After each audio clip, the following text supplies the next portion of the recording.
Hello. How are you, students? I hope you may be fine.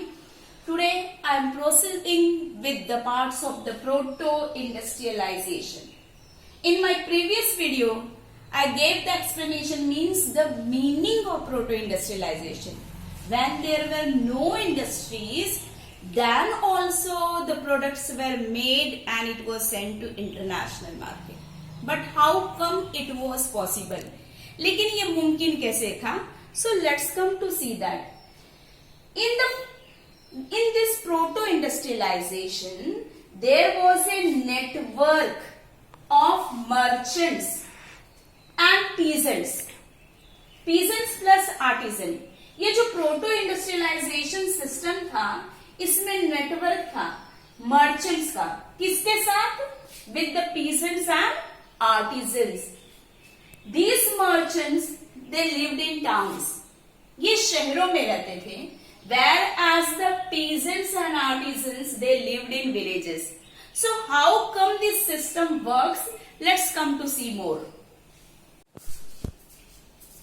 In the first part, dear children, we will see how there was a network between the merchant with the peasants. And in the second part, we will go to see why there was a network. I said just now there was a network between the merchants and the peasants. For what reason? Come to see that. In the 17th and 18th century, merchants from towns, my dear children, these were new merchants. In the 17th and 18th century, new merchants from towns in Europe, they begin moving countryside. इन 17 और 18वीं शताब्दी में जो नए merchants थे, व्यापारी थे, वो शहरों से, यूरोप के शहरों से किस तरफ जाने लगे? कहाँ जाने लगे? Country side, villages. Especially this is a question which comes for 3 marks in the board exam. The question is asked like this. In the 17th and 18th century, merchants from towns in Europe began moving countryside. Explain.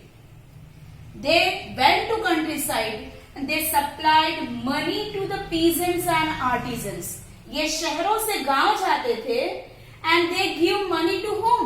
They supply money to peasants and artisans, persuading them to produce for international market. ये जो नए merchants थे, ये शहर से गांव जाते थे, पीजेंट्स एंड आर्टिजन्स को पैसा देते थे कि आप लोग माल बनाइए, माल तैयार करिए, और माल कहां भेजना है?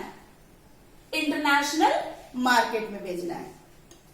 So why there question comes, why there was a need to make the goods for the international market. अंतरराष्ट्रीय बाजार में सामान बनाकर भेजने की आवश्यकता क्या थी? नीड क्या थी? So let's come to that point also. With the expansion of world trade and acquisition of colonies. See I have mentioned here with the expansion of world trade. जैसे जैसे वर्ल्ड ट्रेड एक्सपेंड होते गया और acquisition of colony, colonies बनते गई. जितने भी बड़े बड़े मेन यूरोपियन पावर्स थे, उनकी कहीं न कहीं पे कॉलोनीज थी. Example, India was the colony of Britain, Indonesia was the colony of Dutch, West Indies was also the colony of Britain. Like this all the European powers, they had the colonies. सबकी colonies थी.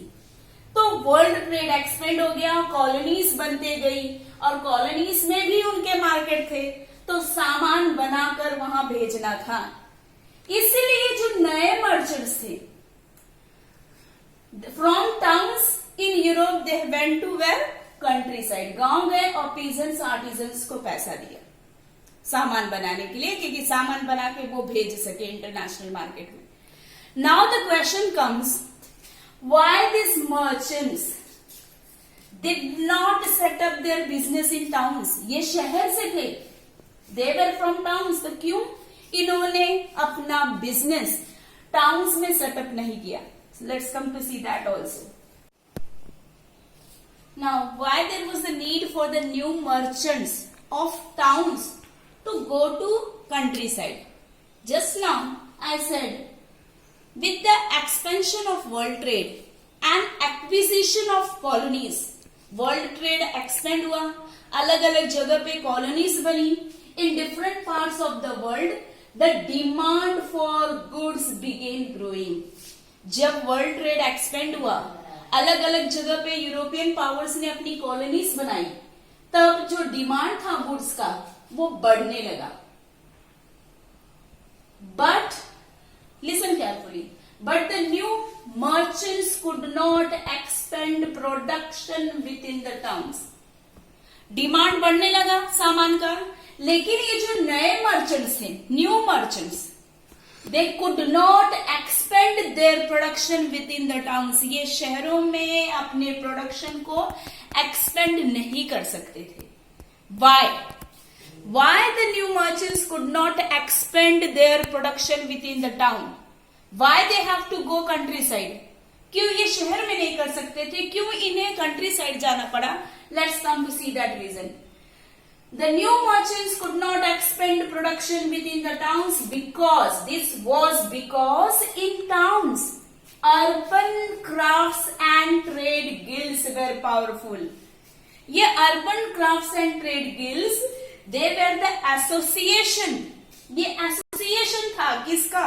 Of producers that trained craft people. जो नए merchants थे वो अपना व्यापार expand नहीं कर सकते थे शहरों में, क्योंकि शहरों में पहले से ही who were powerful? Urban craft and trade guilds were powerful, जिन्होंने पूरा कंट्रोल करके रखा था. Trade guilds were powerful and this trade guilds, they were the association of producers that trained craft people. The new merchants could not expand their business in towns because in towns, I said, the trade guilds were powerful. Who were the association of producer that trained craft people. अब ये जो trade guild थे, ये trade guild के पास क्या क्या power थे, क्या क्या कंट्रोल था? Let's see that. These trade guilds maintain control over production. पूरा प्रोडक्शन के ऊपर ये ट्रेड गिल्ड का कंट्रोल होता था. They regulate competition and prices. Competition को, स्पर्धा को, प्राइस को निर्धारित करना भी इनका काम था.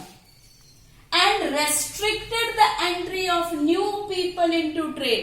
नए मर्चेंट्स को एंट्री नहीं देते थे ये ट्रेड में. ये पहले से ट्रेड गिल्ड्स का पुराना समूह था, एसोसिएशन का. They do not allow any new merchant to start their business in the towns. See their powers. Again I am explaining, my dear children. The trade guilds were so powerful. They were the association of producers. They maintained control over production, regulated competition and prices, and restricted the entry of people, new people, into the trades. And main thing, rulers granted them monopoly. Different guilds the monopoly. Rulers, राजा महाराजाओं ने अलग अलग guilds को अलग अलग प्रकार की monopoly देकर रखी थी. मोनोपोली मीन्स एकाधिकार, कि सिर्फ उन्हीं के पास ही मोनोपोली राइट है to produce and trade in specific products. जैसे पर्टिकुलर सामान है तो यही गिल्ड ये पर्टिकुलर सामान बना सकता है. ऐसे ऐसे अलग अलग गिल्ड्स को रूलर्स ने, राजा महाराजाओं ने अधिकार देकर रखा था.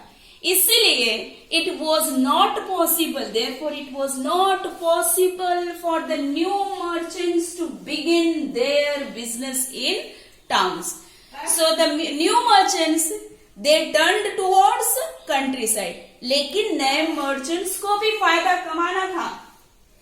वर्ल्ड ट्रेड एक्सपेंड हो रहा था, नए मर्चेंट्स को बेनिफिट कमाना था. So they turn towards countryside. इसलिए वो कहां गए? गांव में गए. और गांव जाकर वो पैसा देना शुरू किया उन्होंने किसको? To the peasants and artisans. Now here the question comes, why the peasants and artisans accepted the money given by the new merchants. New merchants को तो बेनिफिट कमाना है, लेकिन वो शहर में कर नहीं सकते क्योंकि शहर में ट्रेड गिल्ड्स थे, उनका कंट्रोल था. इसीलिए वो गांव गए. गांव जाकर उन्होंने पीजेंट्स और आर्टिजन्स को, किसानों को बाकी को पैसा दिया. तो why they accepted the money given by them, we will see that.